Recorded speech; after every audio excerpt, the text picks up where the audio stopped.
Okay, so this one has an interesting origin in that it all came down to a thought that was occurring to me as I was reading Sailor Moon and I was watching the episode Broho Special. And it was all about how some guys probably saw their gender roles, and especially when it came down to the MLP cast, and sometimes even related to certain fanfics and certain styles. In this case, it was how do the guys see themselves? After all, as a big brother myself, I think it's my duty to keep an eye on my little brother. After all, I'm 8 years older than he is. And I can imagine that for characters like Big Mac and Shining Armor, they can see themselves as, big guy, muscles. Even has a little shield with Twilight's key mark in it. Shield spell, powerhouse, mental guard, and yet he's not. He's not the Guardian. It's Twilight. We're living in a time where these type of roles are slowly getting changed. So, in a world like Equestria, how do characters like Big Mac see themselves? So, this is kind of my way of working on that. So, without further ado, here's its stuff. Chapter 1. Big Mac sighed as he looked at a tree. It had been a few hours since his sister was called to duty by the tree, and there was a pang of worry pulling at his heart. He was the big brother, the head of the family. He should be out there protecting the family, not the little sister. He should be risking his life, facing down the monsters of the world, and his little sister should be home in bed, asleep, while he laid his life down for his fellow pony. He took his way as he turned away from the tree, knowing that the desire was impossible now. Ever since he went into that forest and became an element, she became a hero. Losing a gems that said it didn't change that, in fact. That key and that rainbow thing proved it. It proved beyond a doubt she was a hero through and through, that she would be compelled by an inner light to go out and stop a monster from hurting others. And there he would be, waiting. My sister, a hero, the mare who used to run to me and Frat. Looking back at the farmhouse, he smiled softly to himself as he thought to years before, in a bedroom not too far away in a little village. Big brother, a 3-year-old Applejack said, running into the bedroom. Her tiny legs trembled as he looked up at her big brother. I'm not scared of me. Can I sleep with you? Well, not Ma and Paul, Big Mac asked. Pa and Ma had 2 tough muscles for me to sleep on. You have soft muscles, perfect for sleeping. Applejack said as he climbed to the bed and snuggled closer to her big brother. Big Mac let out a sigh, then snuggled back. Fine, but only tonight. You have to learn to face scary things on your own sometime. Okay, big brother. Kicking a rock, Big Mac shook his head. And now sees faces scary things all the time. He continued to walk down his path, hearing the voices of his little sister playing with him, running past the orchard and laughing all the while.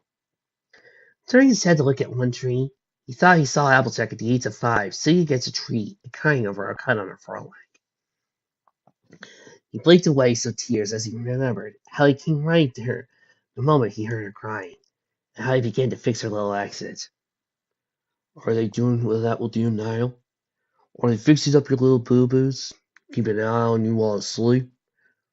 Well, I'm silly, of course they are. Don't need me now. You're a hero.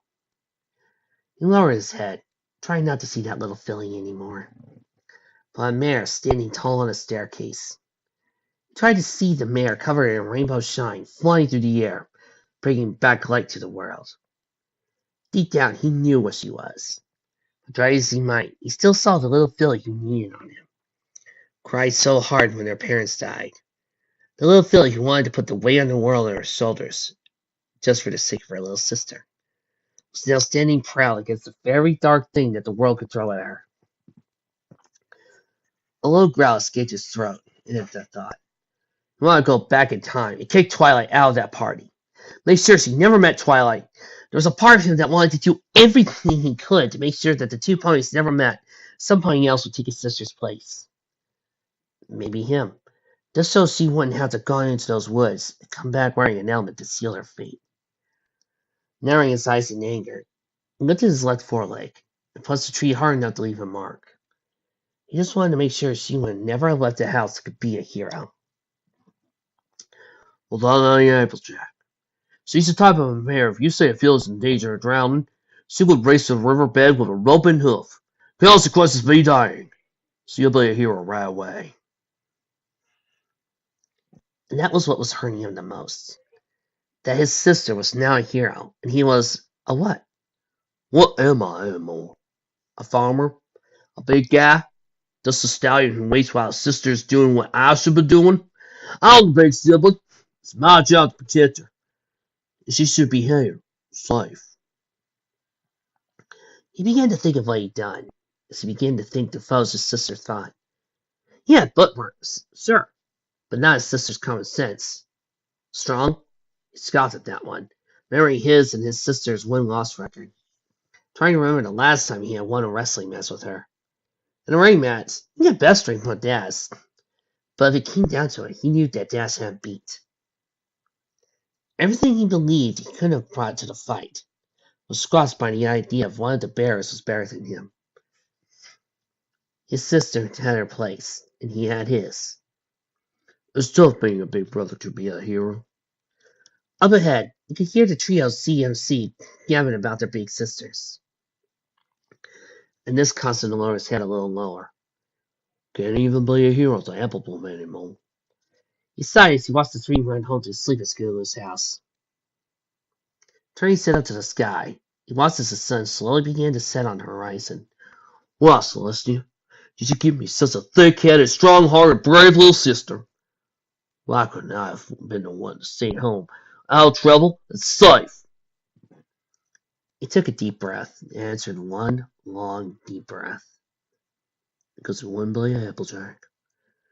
Turning around before he walked into the house, he saw his sister standing up for other ponies, her running to every tree and kicking it, her standing in front of an escaped Timberwolf with no fear in her eyes. He sighed as he happily walked to the door. Leave it, Big Mac, Applejack said with a pained tone in her voice. Big Mac turned and looked towards his little sister with wide eyes. Applejack, what in the holy? Applejack limped on a broken leg, left eye slowing. Oh, Liz, ain't no big deal. Those losers we thought? She let out a chuckle when seeing the pain in her right side as a big red gas. You should slay them. Thought what? Big Mac exclaimed as he ran to his sister's side, holding her steady. Well, sleep said the problems caused by those bandits attacking a small town. And well, I tried to talk them out of it. She chuckled and winced. They were so bullheaded that we had to fight. And, well, I ain't seen how well that turned out. Big Mac shook his head as he led his sister to the house. I can only imagine. Big Mac, Applejack groaned, trying to press herself away from her big brother. I'm fine. I don't need you to row. Nope, Big Mac said, putting Applejack onto his back and walking up the stairs. Wait, no. Applejack let out a groan as she was carried like a fool to her room. But I got chores tomorrow. I'll take him, Big Mac said as he calmly rolled his sister onto her bed and tucked her in. Then he left, walking back with a glass of cider. Drink. I suppose you're gonna read me a story or give me my old teddy? Applejack snarked. Nope, just this. He kissed his little sister on the forehead and began to walk out of the storeroom. Tell me about story, Big Mac. A little filly Applejack said in his head, memory from the past. Sir, once upon a time, there was a strong mayor who came from a little village that was attacked by monsters. No one tried to stand up to him, because they hoped someone else would take care of it. Then one day, a brave mayor came to town, swore to fight the monsters. Police told her to, because no one asked her to, but she told them that she wanted to. That it was time to make a stand, and so she defeated the monsters and was cheered as a hero. Think I'll be a brave hero like that one day? Asked Applejack. Big Mac chuckled to memory. Yeah, you will be. Aye, Big Mac? Applejack said, drifting out to sleep. Yup, Big Mac gasped, looking his shoulder at his little sister. Snuggling in, Applejack breathed out. Thanks for being my hero. Big Mac smiled softly and nodded. Yup. It's tough being a big brother to a hero. But being a big brother for your little sibling, that's easy. So yeah. Okay, so maybe there's also a little bit more to it.